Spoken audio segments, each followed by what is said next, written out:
নির্বাচনের আগে বীরভূমের সিউড়ি আদালতে জামিন নিতে উপস্থিত হলেন বিজেপি নেত্রী অগ্নিমিত্রা পল। 2021 সালে করোনার সময় একাধিক লোক জমায়েত করে ভোট পরবর্তী হিংসা প্রসঙ্গে একটি মঞ্চ থেকে করা একটি মন্তব্যের পরিপ্রেক্ষিতে মামলা রুজু হয় তার বিরুদ্ধে। আজ বেলা 2টোর সময় জামিন নেবেন তিনি। দক্ষিণের বিধায়ক, আসানসোল দক্ষিণের বিধায়ক মাননীয় অগ্নিমিত্রা পাল দিদি এসেছেন। 2021 সালে সিউড়িতে আমাদের একটা র্যালি হয়েছিল। এটা ওই ভোট পরবর্তী হিংসার যে ক্ষয়ক্ষতি হয়েছিল আমাদের বিজেপি সাপোর্টারদের, তাদের ত্রাণ দেওয়ার জন্য এবং তাদের মনের সাহস জোগাবার জন্য দিদি একটা র্যালি করেছিলেন। সেই মানুষদের ক্ষয়ক্ষতি যাতে পুনরায় না হয়, প্রশাসন যেন একতরফা না কাজ করে এবং ন্যায় অন্যায়ের যেন প্রতিবাদ করেন, এই কারণে উনি এসেছিলেন। তারপরে দেখা গেছে উনি যে কারণে এসেছিলেন মানুষের জীবনযাত্রার কল্যাণের জন্য, কিন্তু পরবর্তী ক্ষেত্রে দেখা গেছে যে তৃণমূলের পুলিশ দিদির নামে একটা মিথ্যা মামলা দিয়ে দিয়েছে।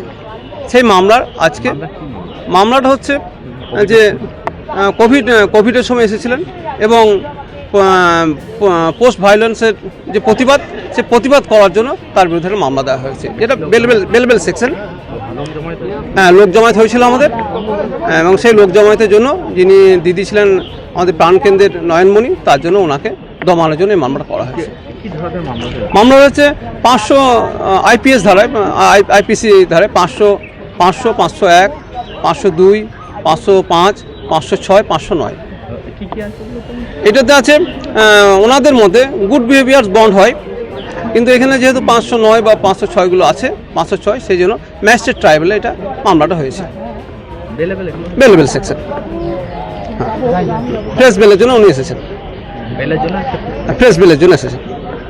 প্রেস বিলের অ্যাপ্লিকেশন করা হয়েছে, পোর্ট আপ দেওয়া হয়েছে। 2টোর সময় হিয়ারিং হবে। হ্যাঁ, আমার নাম হচ্ছে প্রদীপ কুমার ঘোষ, বিজেপি স্টেটের লিগ্যাল সেলের কনভেনার।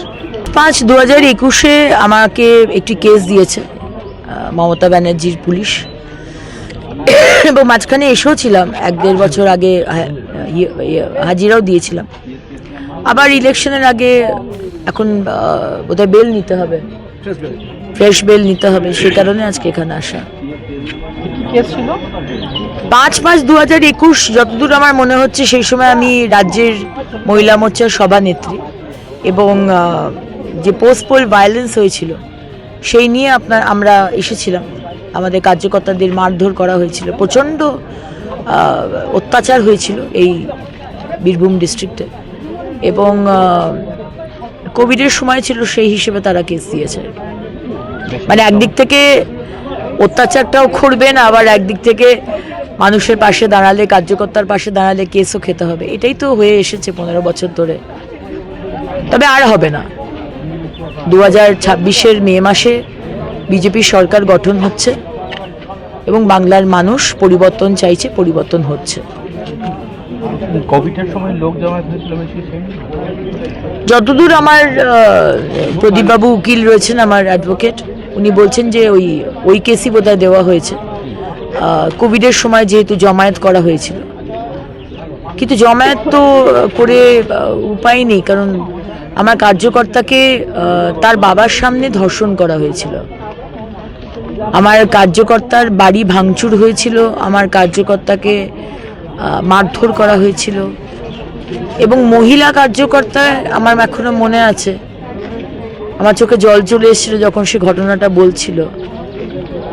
পুকুরের যে আল হয়, সে আলেও লুকিয়েছিল সারা রাত, তারপরেও বাঁচতে পারেনি।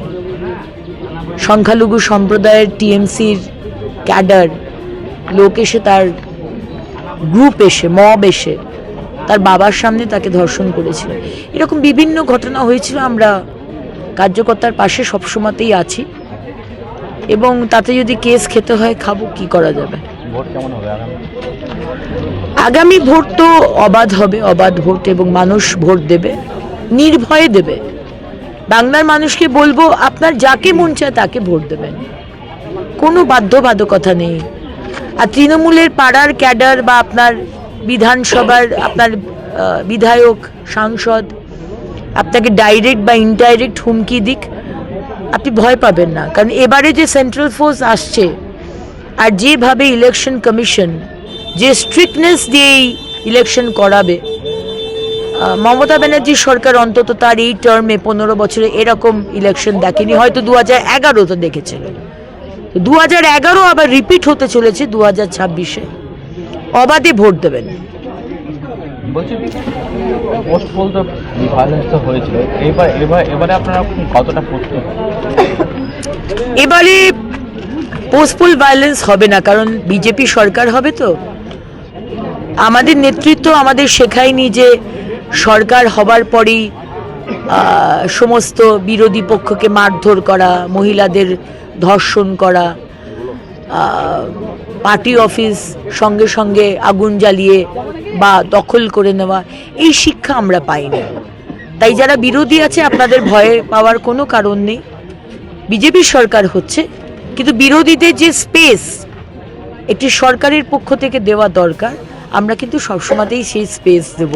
মমতা ব্যানার্জিও বলেছিলেন 2011-তে সমস্ত বিরোধীরা স্পেস পাবে, কিন্তু মমতা ব্যানার্জি আপনি যেরকম বাংলার মানুষকে প্রতিশ্রুতি দিয়ে প্রতারণা করেছেন, আপনি বিরোধীদেরও প্রতিশ্রুতি দিয়ে প্রতারণা করেছেন।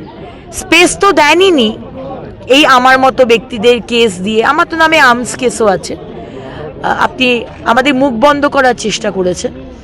গণতন্ত্রে বিরোধী থাকাটা খুব দরকার, একটা হেলদি কম্পিটিশন। বিজেপির সরকার এলে সেই হেলদি কম্পিটিশন হবে, কারুর মুখ বন্ধ করা হবে না, আর কারুর পার্টি অফিসও দখল করা হবে না। তাই বিরোধীদের বলবো, টিএমসি আপনারা তখন বিরোধী হবেন কি নিশ্চিহ্ন হয়ে যাবেন সিপিএমের মতো সেটা বলতে পারছি না, কিন্তু আপনাদের কেউ মারধর করবে না, আপনাদের কেউ মুখ বন্ধ করবে না। প্রচার চলছে, এই ফাঁকে এই কেসে আসতে হচ্ছে বাইরে। এগুলো খুবই অসুবিধে, কারণ আমার আসানসোল দক্ষিণ থেকে এখানে আসতে প্রায় 1.25 ঘন্টা টাইম লাগে। এক একটা মিনিট এখন প্রচার ছাড়া অন্য কাজে যাওয়াটা খুব অসুবিধের।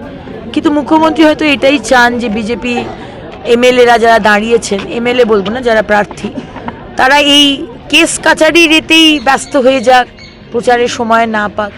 কিন্তু মুখ্যমন্ত্রী আপনি আমাদের যতই কেস দিন, মানুষের মনে, বাংলার মানুষের হৃদয়ে তো মোদিজি লেখা হয়ে গেছে। যেরকম হনুমানের হৃদয়ে বুক চিরে দেখিয়েছিল না জয় শ্রীরাম, রামচন্দ্রের নাম ছিল, সেরকম বাংলার মানুষের হৃদয়ে আপনি আমরা যারা সৈনিক মোদিজির, যতই কেস দিন, কিন্তু বাংলার মানুষের হৃদয়ে মোদিজির লেখা হয়ে গেছে, ওটা চেঞ্জ করা যাবে না। এখনো অবধি বোধহয় 25টা কেস দিয়েছে, কিন্তু আমরা খুব গর্বিত। রাজ্যে 25টা কেস। আমার এই সীমিত রাজনৈতিক জীবনে আমি অত্যন্ত গর্বিত যে আমার কার্যকর্তার পাশে দাঁড়িয়ে আমি যে এই কেসগুলো খেয়েছি এবং কেসগুলো আমরা লড়াই করছি, এবং আমার কার্যকর্তারা আরও অনেক কেস খেয়েছে। সুতরাং আমরা ভারতীয় জনতা পার্টির প্রত্যেকটি মোদিজির সৈনিক, আমরা অত্যন্ত গর্বিত এই কেসগুলো নিয়ে, যে আমরা সৎ পথে আছি, আমরা সেটিংয়ের রাজনীতি করি না। বীরভূম থেকে প্রসেনজিৎ সরকারের রিপোর্ট, বিগ নিউজ বাংলা।